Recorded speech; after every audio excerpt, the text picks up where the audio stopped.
வணக்கம். குமுதா சிவகுமார். இன்றைக்கி இந்த கோலம் பார்ப்போம். அதுக்கு முன்னாடி இதுக்கு என்ன பேட்டர்னுங்கிறத முதல்ல பார்த்துருவோம். இந்த லெசன் ஃபுல்லாக இந்த 4 புள்ளி பேட்டர்ன் தான் போட்டுட்ருக்கோம்.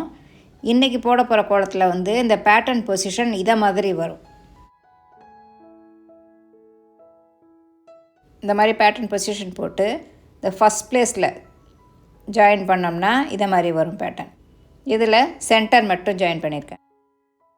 இதில் ஃபஸ்ட் ப்ளேஸும் ஜாயின் பண்ணியிருக்கேன், சென்டரும் ஜாயின் பண்ணியிருக்கேன். இதில் பார்த்திங்கன்னா இந்த இடம் இந்த இடம் இந்த இடம் இந்த இடம் இதை மாதிரி ஜாயின் பண்ணியிருக்கேன். இதில் இங்கேயும் ஜாயின் பண்ணியிருக்கேன், சென்டர் எல்லாத்துலேயும் ஜாயின் பண்ணியிருக்கேன். இதில் இந்த இடமும் ஜாயின் பண்ணிவிட்டு சென்டர் எல்லாமும் ஜாயின் பண்ணியிருக்கேன். இந்த மாதிரி பேட்டர்ன் போட்டுட்டு ஜாயிண்ட் இந்தமாரி மாற்றி மாற்றி கொடுக்கும்போது நிறைய கோலங்கள் உருவாக்கலாம். இன்றைக்கி போட போகிற கோலத்தில் இந்த பேட்டர்ன் எடுத்திருக்கேன். இதில் எக்ஸ்ட்ரா டாட்ஸ் வச்சு வேறு கோலமாக மாற்ற போகிறேன்.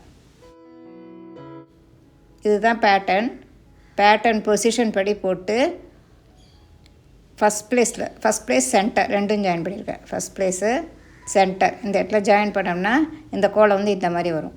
இந்த 4 புள்ளி 4 வருஷ கோலங்கள்லாம் டெய்லி வாசலில் போடுறதுக்கு ரொம்ப யூஸ்ஃபுல்லாக இருக்கும். அதை விட கொஞ்சம் எக்ஸ்ட்ரா டாட்ஸ் வச்சு இன்னும் கொஞ்சம் பெருசாக கூட நம்ம உண்டாக்கலாம். அது எப்படிங்கிறத பார்ப்போம். இந்த கோலம் போட 4 புள்ளி 6 புள்ளி 4 வரிசை 4 புள்ளி இந்த மாதிரி வச்சுருக்கேன். அல்லது 4 புள்ளி 4 வரிசை வச்சுட்டு ஒவ்வொரு சைடும் 4 புள்ளி வச்சுருக்கேன். முதல்ல இந்த கோலத்தை நடுவில் இருக்கிற 4 புள்ளி 4 வரிசையில் போடுவோம்.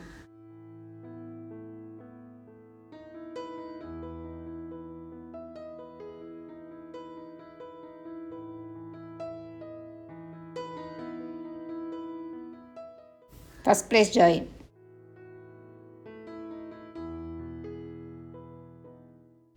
Centre join. இது இந்த எக்ஸ்ட்ரா டாட்ஸை இதை மாதிரி ஜாயின் பண்ணுறேன் கார்னரில்.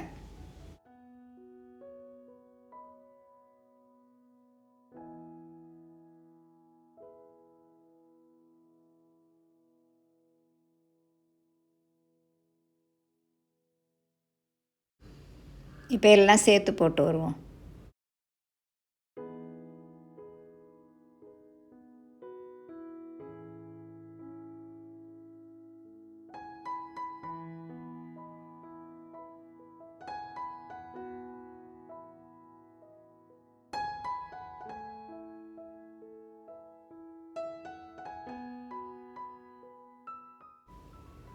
இதில் எக்ஸ்ட்ரா 4 புள்ளி தான் வச்சுருக்கேன்.